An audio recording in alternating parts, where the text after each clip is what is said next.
My name is Jaap van Netten. I'm a human movement scientist from the Netherlands. My research is on the interplay between biomechanics and behavior in people with diabetes-related foot disease or other neuropathies.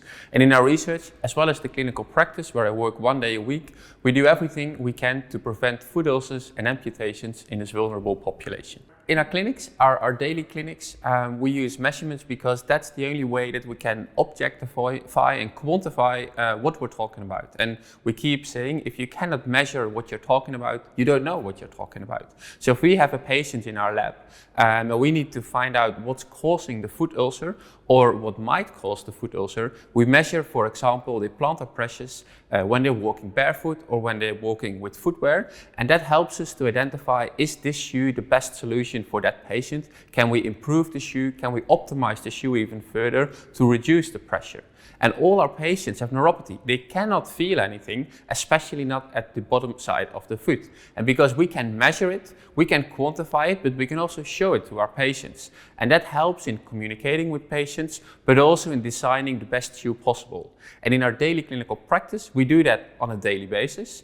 And in our research, we try to do it on a more long-term basis, where we test different shoes, different interventions, and we look at how can we intervene in larger group of patients. And for that, obviously, you need objective data to really show that what you are doing is changing the way or changing the interventions that people get. In our clinics, what you need, if you think about these patients, they have a foot ulcer that can be very small, only a centimeter or sometimes even smaller. And those ulcers, they look really tiny, but the consequences are huge. And so what you need is data that is really accurate on that specific level of the foot.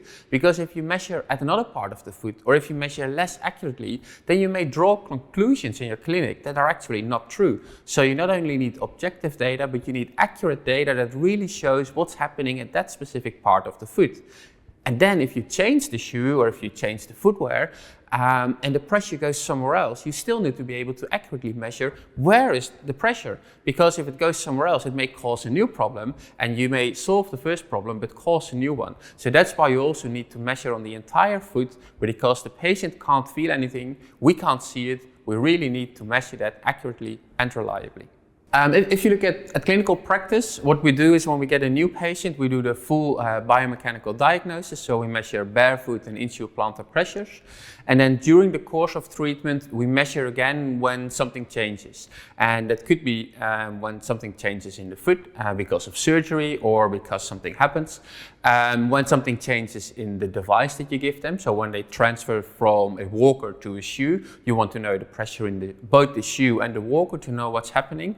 And so those are the key moments where you want to measure pressure, and after that it's quite stable, but often we try to measure again in 6 months, especially when you're talking about footwear, or in 1 year when you haven't seen your patient for a while, because all these patients have a disease that is progressing, and so a year later you don't know if the measurement from last year is still valid.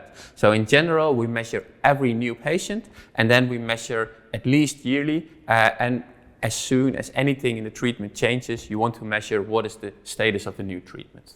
So if you look at our clinic, we actually see two types of patients. We see patients who have a foot ulcer and are at very high risk of amputation, but our focus in our research is on preventing these foot ulcers from happening.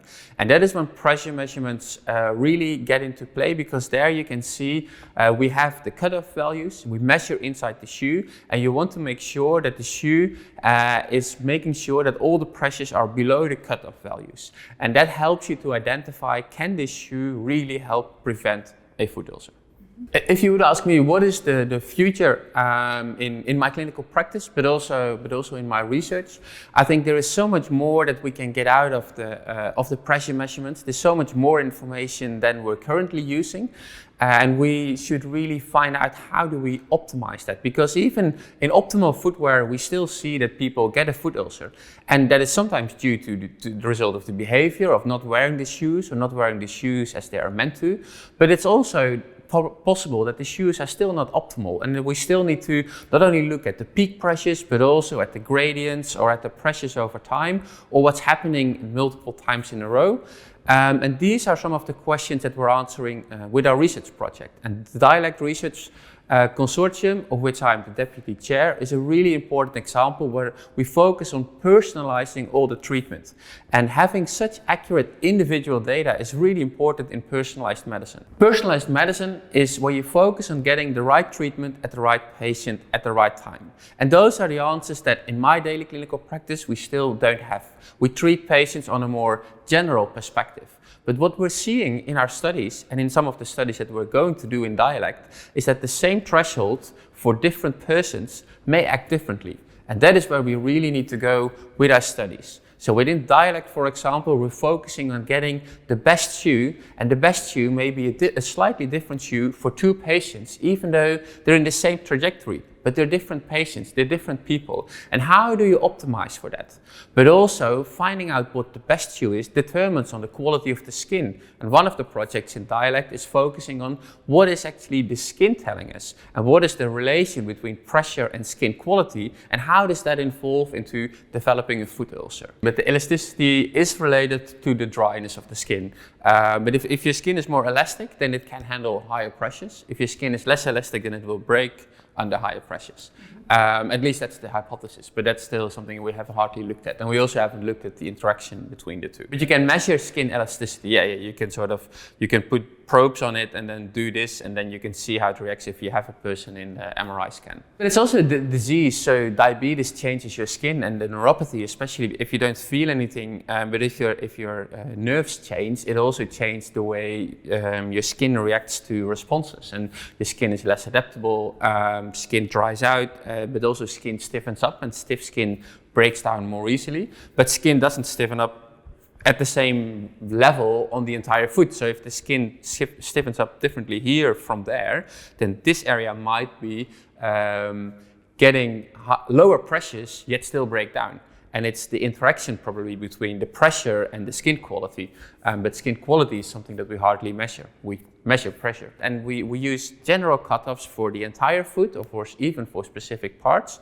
But we want to take into account what is the quality of the skin telling me. And that's one of the projects within Dialect where we are going to combine those skin quality measurements with pressure measurements and then see, does that tell us anything about which foot is going to break down and which foot is going to stay also free for hopefully the rest of their life. It's how do you want to personalize it? You want to use more information, and we can gather the information, but we just don't fully understand it.